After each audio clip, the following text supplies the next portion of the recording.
دوستو پچھلے قسط میں ہم نے دیکھا کہ طوفان نوح کے صدیوں بعد اللہ کے حکم سے حضرت ابراہیم علیہ السلام اور ان کے بیٹے حضرت اسماعیل علیہ السلام نے کعبہ کی پرانی بنیادوں کو تلاش کر لیا۔ اب وقت تھا ان دیواروں کو دوبارہ بلند کرنے کا۔ باپ اور بیٹا تپتی دھوپ میں دور دور سے بھاری پتھر اٹھا کر لاتے اور انہیں ایک دوسرے پر رکھتے۔ جیسے جیسے دیواریں اونچی ہوئی، ایک وقت ایسا آیا کہ حضرت ابراہیم علیہ السلام کا ہاتھ دیوار کے اوپر تک پہنچنا مشکل ہو گیا۔ تب اللہ نے جنت سے ایک خاص پتھر بھیجا جسے مقام ابراہیم کہا جاتا ہے۔ اس پتھر کی خاصیت یہ تھی کہ حضرت ابراہیم علیہ السلام اس پر کھڑے ہوتے تو وہ پتھر انہیں خود بخود اوپر لے جاتا۔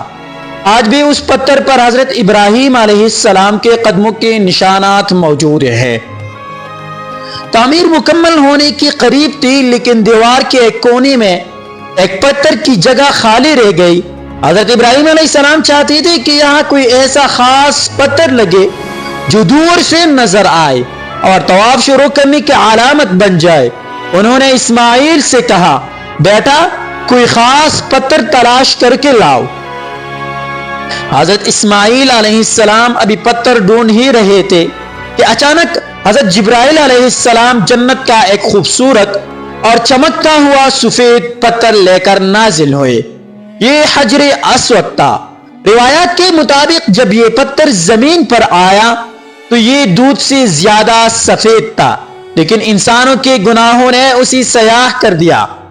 حضرت ابراہیم علیہ السلام نے بڑے احترام کے ساتھ اس آسمانی پتھر کو کعبہ کے کونے میں نصب کیا۔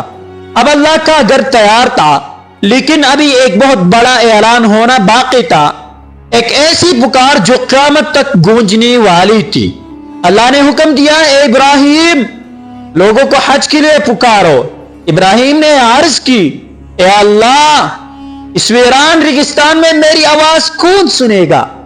اللہ نے فرمایا، تمہارا کام پکارنا ہے، اسے لوگوں کے دلوں تک پہنچانا میرا کام ہے۔